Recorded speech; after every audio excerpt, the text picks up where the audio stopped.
In this video, I'll show you how to create the Asoka trend videos you see on TikTok like these. So you don't need to be good in editing, you just need to be good in lip syncing.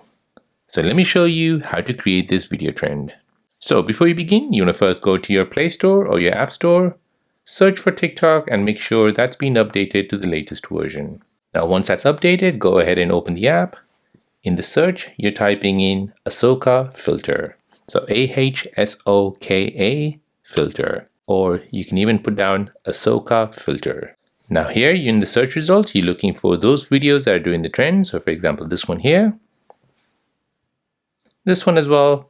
And what you're looking for is this Asoka trend transition. So if you see it, go ahead and tap on it. This will take you to the filter page.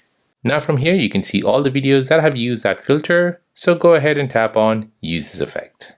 Now here, you just need to show the face and lip sync with the music. And as you're lip syncing, this effect will add all the AI effects on your face. You will need to have a few tries, as the first time will not be perfect. And there you go, that is how to create the Asoka video trend on TikTok using the filter. Now, if you're new on the channel and you want to find out more about your iPhone, your Android phone, or any other social media apps, then don't forget to subscribe to this channel. Hit the like button if you find this video useful. Thank you for watching and see you in the next one.